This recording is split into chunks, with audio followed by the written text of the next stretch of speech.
भाई विकास यादव जी, मेरे साथ ग्रेटर नोएडा से चल के आए इंद्रजीत प्रधान जी, प्रदीप भाटी जी, मेरे जो है 35 वर्ष पुराने मित्र वरिष्ठ पत्रकार भाई रणवीर गौतम जी, नरेंद्र भाई, विनोद प्रधान जी, लोकेश कुमार एडवोकेट जी, मनोहर लाल सहाय जी, सूरजपाल सिंह जी, राकेश प्रधान जी, बबली जाटव जी, मनोज भारती जी, ओमवीर गौतम जी और समिति के सभी सम्मानित साथी, सभी पदाधिकारी और सदस्यगण। सबसे पहले मैं भारतीय संविधान के निर्माता, भारत रत्न बोधिसत्व बाबा साहब डॉक्टर भीमराव अंबेडकर जी के चरणों में अपना प्रणाम अर्पित करता हूं। मैं गौतम बुद्ध के चरणों में अपना प्रणाम अर्पित करता हूं और बहुजन समाज में जन्मे बहुजन समाज के उत्थान के लिए, उनकी आजादी के लिए जिन्होंने भी काम किया, सभी महापुरुषों के चरणों में मैं अपना प्रणाम अर्पित करता हूं। साथियों, मनुष्य तो हम सब हैं। दुनिया की आबादी 700 करोड़ से ज्यादा है। 700 करोड़ से ज्यादा मनुष्य दुनिया में रहते हैं, लेकिन सब में मनुष्यता नहीं होती। मनुष्यता कम लोगों में होती है। जिसके अंदर मनुष्यता है वो बाबा साहब का अनिल मानवता विरोधी होगा, मनुष्यता विरोधी होगा। जिसके अंदर पाखंड होगा, छल कपट होगा, धोखा होगा, ठगी होगी, बेईमानी होगी, शोषण की सोच होगी, अन्याय की सोच होगी, वो व्यक्ति बाबा साहब का विरोधी हो सकता है। क्योंकि बाबा साहब की सोच संपूर्ण मानवता के लिए, जो उनका दर्शन था, बाबा साहब का जो दर्शन था, उनकी जो सोच थी, उनके जो विचार थे, उनका जो कार्य था, उनका जो मिशन था, वो संपूर्ण मानवता के लिए था। वो मानवता के विकास के लिए था। वो मनुष्य को मनुष्य की गरिमा देने के लिए था। मनुष्य को मनुष्य जैसा सम्मान देने के लिए था। और जो इस देश में कुछ षड्यंत्रकारी और बेईमान लोगों ने काल्पनिक व्यवस्था बना रखी थी, ऊंच नीच की व्यवस्था, भेदभाव की व्यवस्था, छोटे बड़े की व्यवस्था और काल्पनिक कहानियां बना रखी थी कि हम फला अंग से पैदा हुए हैं, तुम फला अंग से पैदा हुए हो, ये इधर से पैदा हुआ है, वो उधर से पैदा हुआ है। और काल्पनिक किस्से हमें दे रखे थे। काल्पनिक करने का काम, उनकी सच्चाई उजागर करने का काम, उनका पर्दाफाश करने का काम बाबा साहब डॉक्टर भीमराव अंबेडकर ने किया। और ये उनका हमारे ऊपर बहुत बड़ा उपकार है। मैंने बाबा साहब की पुस्तक तो बहुत पढ़ी है, लेकिन एक उनकी बहुत प्रसिद्ध, बहुत लोकप्रिय पुस्तक है बुद्ध एंड हिज धम्मा। आप में से बहुत लोगों ने पढ़ी होगी। हिंदी में उसका अनुवाद है बुद्ध और उनका धर्म। तो उसकी भूमिका में बाबा साहब लिखते हैं कि मैं बौद्ध धर्म की तरफ इसलिए प्रभावित हुआ क्योंकि बौद्ध धर्म पूरे वैज्ञानिक सोच पर आधारित है और मानवता की बात करता है, सबको न्याय देने की बात करता है, ऊंच नीच और पाखंड के खिलाफ है, अंधविश्वास के खिलाफ है। और वो ये भी लिखते हैं कि मैं अचानक बुद्ध धर्म की तरफ प्रभावित, मेरा आकर्षण नहीं हुआ। 35 साल के अध्ययन के बाद और विभिन्न धर्मों की तुलना करने के बाद, उनमें अच्छाई बुराई खोजने के बाद मैं बौद्ध धर्म की तरफ आकर्षित हुआ। और बाबा साहब ने लिखा है उसकी भूमिका में कि जब मैंने पुस्तक लिखने का विचार बनाया तो मुझे बौद्ध धर्म के साहित्य से, जो त्रिपिटक जिसे कहते हैं, जो पाली भाषा में है, त्रिपिटक से बहुत खोज के अच्छी बातें इसमें शामिल करनी थी।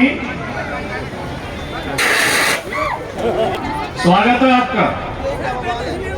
ये हमारे मित्र भी है सही चिल्ली जी। जी आइए आइए, प्रणाम, आपका स्वागत है। तो बाबा साहब ने कहा कि बौद्ध साहित्य में बौद्ध विरोधी लोगों ने बहुत से छेपक जोड़ दिए, बहुत सी वो कहानियां जोड़ दी जिनके बाबा साहब विरोध, जिनके महात्मा बुद्ध विरोधी थे। भैया मत करियो। जो बुद्ध नहीं चाहते थे ऐसी बातें उसमें जोड़ दी है। तो मेरे सामने चुनौती थी कि मैं उस विशाल साहित्य से कैसे ये तय करूं कि कौन सी बात बुद्ध की कही हो सकती है, कौन सी बात बुद्ध की कही नहीं हो सकती है।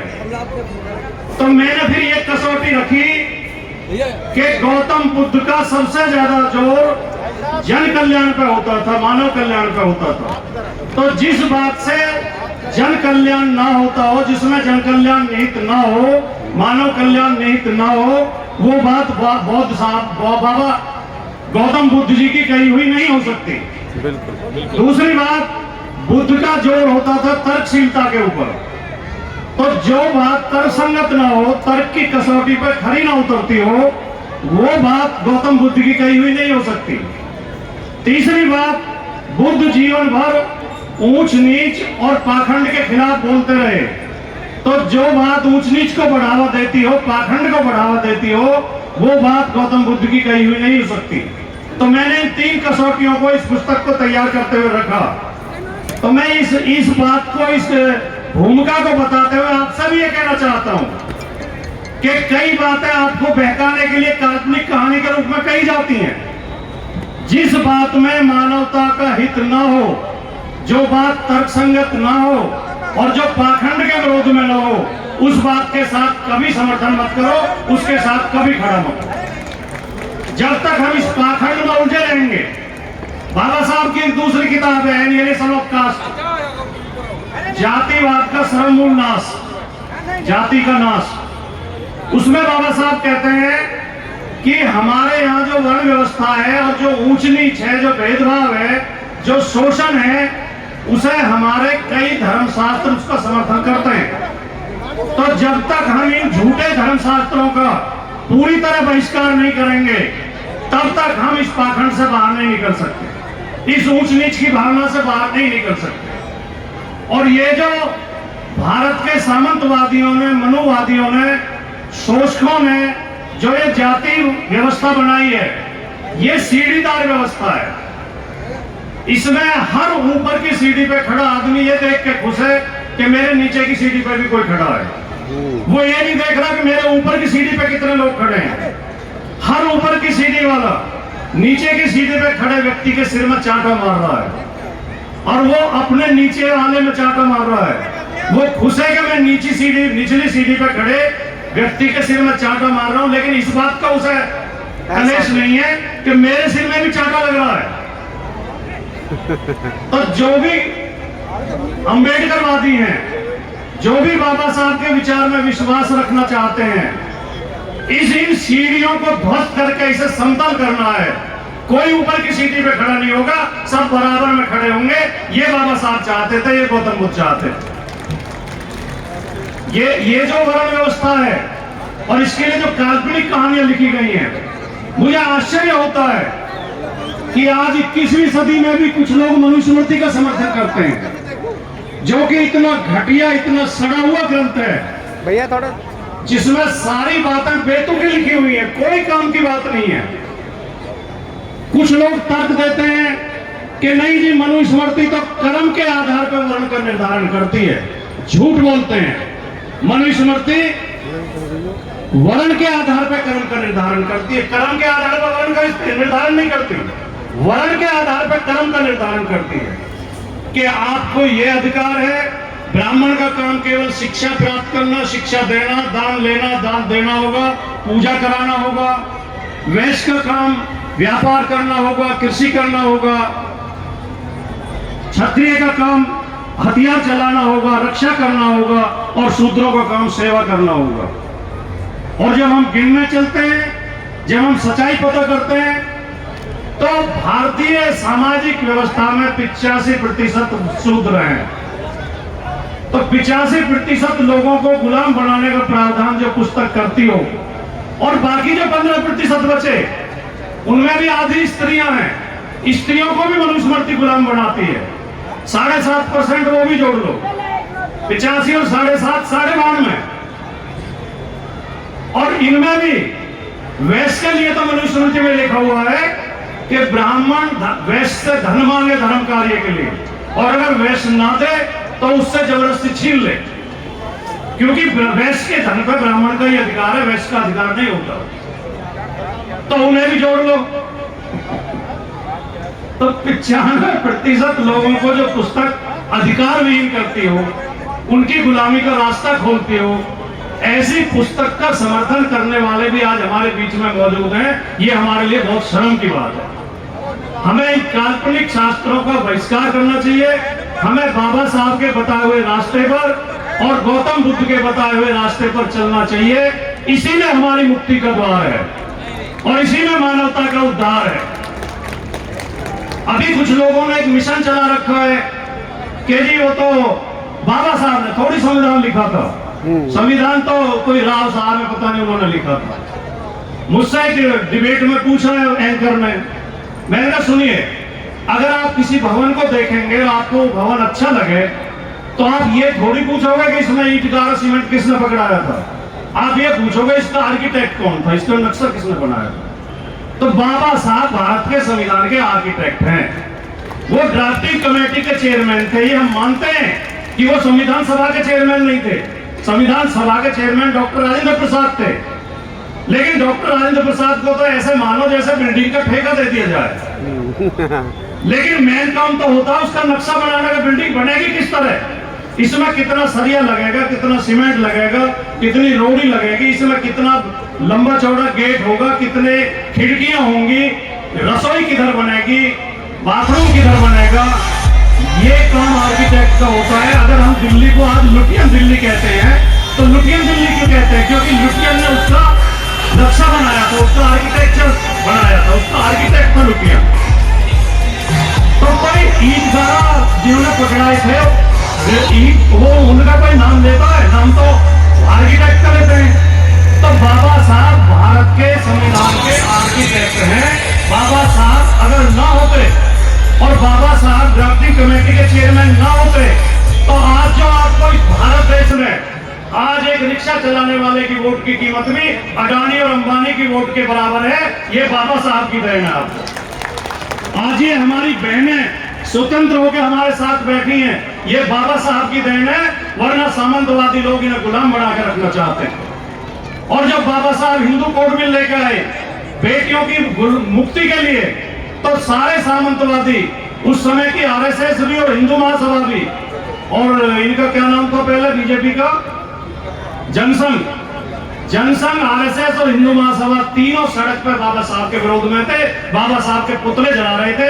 ये बेटियों को मुक्ति चाहते ही नहीं। जब बाबा साहब ने दलितों, शूद्रों, पिछड़ों के लिए आरक्षण की व्यवस्था की तो बाबा साहब को विरोध कर रहे थे। जब बाबा साहब ने पंथ निरपेक्षता की नींव रखी संविधान में कि धर्म के नाम पर कोई भेदभाव नहीं किया जाएगा सबको, जब उन्होंने लिखा कि विचार, व्यक्ति, विश्वास, धर्म, उपासना की स्वतंत्रता होगी, तो इसका विरोध तभी नहीं कर रहे थे, आज तक भी कर रहे हैं। अभी पिछले दिनों बीजेपी ने एक अभियान चलाया और आरएसएस ने एक अभियान चलाया कि संविधान से सेकुलर और सोशलिस्ट शब्द हटाए जाने चाहिए, पंथ निरपेक्ष और समाजवादी शब्द हटाए जाने चाहिए। तो हमें बाबा साहब के दिए संविधान की रक्षा भी करनी है, हमें बाबा साहब का दिया हुआ संविधान पढ़ना भी है, हमें बाबा साहब के संविधान पर अमल भी करना है।